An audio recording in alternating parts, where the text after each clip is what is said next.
Coach Tim Cohn, nag-reset ang paghahanda ng Gilas matapos lamang ng 43-point lead laban sa Chinese Taipei. Yan ang pag-uusapan natin sa video na ito, kaya kung bago ka pa lang sa aking channel baka pwede pakipindot subscribe button pati na notification bell para palagi ka updated sa mga susunod ko video. Salamat po. Umakyat ng 43 may humigit kumulang 7 minuto ang natitira sa laro ng bola, ang naturalized ace na si Justin Brownlee ay nag-check-in para sa Gilas Pilipinas noong linggo ng gabi laban sa Chinese Taipei.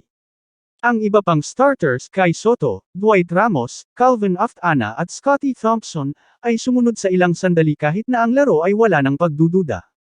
Ang intensyon ay hindi para kuskusin ang blowout win sa mga mukha ng mga bisita, bagkus ay bumawi sa napakakaunting pagkakataon na ang bagong hitsura ng Gilas Pilipinas ay magkakasamang maglalaro patungo sa malaking pagsubok nito ngayong Hulyo.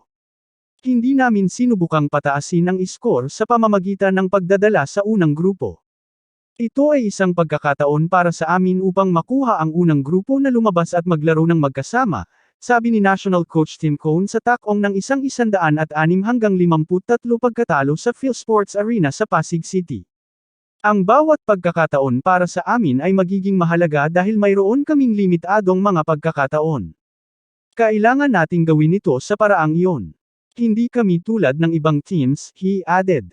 Winalis ng Gilas ang pagbubukas ng window ng FIBA, International Basketball Federation, Asia Cup qualifiers, ibinulsa ang dalawang malaking panalo laban sa Hong Kong at Chinese Taipei na inakala ng marami na madaling makuha ng squad. Ipinagmamalaki ng Gilas ang youth movement sa panalo laban sa Chinese Taipei, ngunit iyon lang ang mga larong lalaruin ng Nationals bago nila labanan ng mga nakakatakot na European team sa Olympic Qualifying Tournament, OQT, sa Riga, Latvia, ngayong Hulyo. Lagi mong hinihiling na magkaroon ka ng mas maraming oras upang maghanda, sabi ni Cohn na bumantong hininga. I wish we could keep this thing going but that's out of our control, so we'll live with what we have and that's our challenge. Bahagi iyon ng aming malaking hamon. Mayroon kaming ilang imbitasyon mula sa Lithuania, mula sa Slovenia at Czech Republic. Gagawin namin ang aming paraan sa pamamagitan ng mga iyon at tingnan kung ano ang magagawa namin. Pero 10 days lang para magsanay, ang window na gagawin namin. Ano na sa tingin ninyo next for Gilas after its FIBA Asia Cup qualifiers first window? Mangyaring huwag po kalimutang magkomento sa ibaba. Maraming salamat po.